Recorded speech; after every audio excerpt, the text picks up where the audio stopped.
السلام علیکم، میں حافظ عاصم آپ کی خدمت میں مسائل لے کے آیا ہوں۔ ہیں ایک انہوں نے پوچھا کہ کوئی میاں بیوی تھے، ان میں آپس میں باہم طلاق ہوئی اور 3 طلاقیں دی تھیں،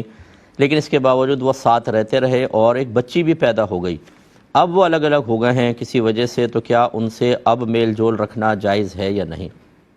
دیکھیں، آپ کو بارہا ہم نے بتایا کہ 3 طلاق کے بعد بغیر حلالہ کے بیوی اور شوہر ایک دوسرے کے ساتھ نہیں رہ سکتے، کیونکہ اب یہ مثل اجنبی کے ہو گئے ہیں۔ فَإِن طَلَّقَهَا فَلَا تَحِلُّ لَهُ مِن بَعْدُ حَتَّى تَنكِحَ زَوْجًا غَيْرَهُ۔ اللہ تعالیٰ نے واضح قرآن میں فرمایا کہ پھر اگر شوہر بیوی کو تیسری طلاق دے دے تو یہ عورت اس مرد کے لیے اس وقت تک حلال نہیں ہوگی جب تک کہ اس کے علاوہ کسی اور شخص سے نکاح نہ کر لے۔ اور رحمت کونین صلی اللہ علیہ وسلم نے ایک عورت کے مطالبے پر کہ اس نے کہا کہ میرے شوہر نے 3 طلاقیں دے دی ہیں، میں نے دوسری شادی کی ہے لیکن ابھی دوسرے شوہر سے میرا جسمانی تعلق قائم نہیں ہوا، تو کیا میں پہلے شوہر کے پاس جا سکتی ہوں؟ تو آپ نے فرمایا کہ نہیں، تم پہلے شوہر کے لیے اس وقت تک حلال نہیں ہوگی جب تک کہ وہ تمہارا اور تم اس کا کچھ شہد نہ چکھ لو۔ تو رحمت کونین نے شرم کے ساتھ کنایتاً یہ الفاظ ادا کیے، اور اس کا مطلب یہ تھا کہ جب تک تم دونوں میں جسمانی تعلق قائم نہ ہو جائے پہلے والے شوہر کے پاس جانا تمہارے لیے حلال نہیں ہوگا۔ اس کا مطلب یہ ہے کہ 3 طلاق کے بعد عورت کو عدت گزار کر دوسرے شخص سے نکاح کرنا ہوگا، پھر جسمانی تعلق قائم ہو، پھر وہ شخص طلاق دے دے یا اس کا انتقال ہو، پھر اس کی عدت گزار کے پہلے شوہر کے پاس آ سکتی ہے، ورنہ قرآن اور حدیث دونوں نے فیصلہ کیا کہ یہ حلال نہیں ہے ساتھ رہنا۔ اور جب کوئی اس قسم کے حلت کے حکم کو نظر انداز کر کے ایک حرام زندگی اعلانیہ طور پہ گزار رہا ہو، تو اب ہمارے ہاں نہ اس طرح کی کوئی گرفت ہے، نہ پہلے دور کی طرح کوئی قاضی ہیں، نہ اس طرح کے کوئی کام کرنے والوں کو جیل میں ڈالا جاتا ہے۔ تو فقہا نے فیصلہ کیا کہ اب ہے سوشل بیکورڈ، کہ آپ ان سے بات چیت ختم کر دیں،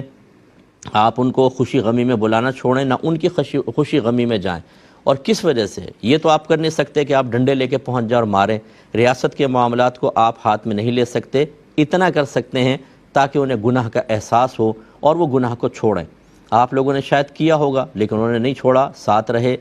ساتھ رہنا حرام، جسمانی تعلق زنا خالص، پیدا ہونے والی بچی جو ہے وہ ولد الزنا کہلائے گی، اور بروز قیامت اس کا باپ سے نسب ثابت نہیں ہوگا، اور یہ بچی انتہائی حسرت اور غصے کے ساتھ اپنے باپ کی طرف دیکھے گی۔ یہ بروز قیامت پتہ چلے گا کہ تم نے مجھے دنیا میں حرام طریقے سے لے کر آئے، تو وہ اس کا وبال اور اس کا غضب ایک الگ چیز ہے۔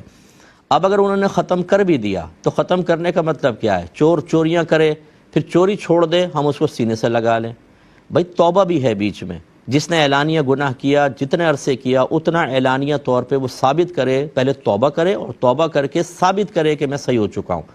اس لیے جو اعلانیہ گناہ کرنے والے ہیں اگر وہ توبہ کر لیتے ہیں انہیں سزا دی جائے، اور سزا کے بعد بھی ایک ٹائم پیریڈ دیا جاتا ہے کہ جس میں دیکھا جائے کہ یہ اصلاح انہوں نے قبول کر لی ہے کہ نہیں کر لی ہے، ان کے اعمال اچھے ہو گئے، مثلا اس طرح کی برائیوں کو ترک کر دیا، نماز پڑھنے لگے، اچھے لوگوں کی صحبت میں رہے، چلو ٹھیک ہے، اب ان کا سوشل بیکورڈ ختم۔ اب ان کے ساتھ ایسا ہونا چاہیے کہ ان کو پہلے سزا ملنی چاہیے، لیکن سزا کا نظام ہی نہیں ہے اس کے اوپر، تو آپ فوراً سوشل بیکورڈ ختم نہیں کر سکتے جب تک کہ سب سے پہلے دونوں اعلانیہ توبہ کریں، اپنے گناہ کا اقرار کریں، نادم و شرمندہ ہوں، اور پھر کم از کم 4 موسم یعنی 1 سال ان کو بالکل اسی طرح سوشل بیکورڈ قائم رکھیں کہ جہاں سے آئیں تو اٹھ کے چلے جائیں، سلام نہ کریں، بالکل اس طرح احساس دلائیں۔ انہیں 1 سال یہ کم از کم روحانی سزا ہونی چاہیے۔ اس کے بعد انشاءاللہ آئندہ کبھی یہ بھی اور جتنے خاندان میں دیکھ رہے ہیں اس طرح کا کام کرتے ہوئے 50 بار سوچیں گے،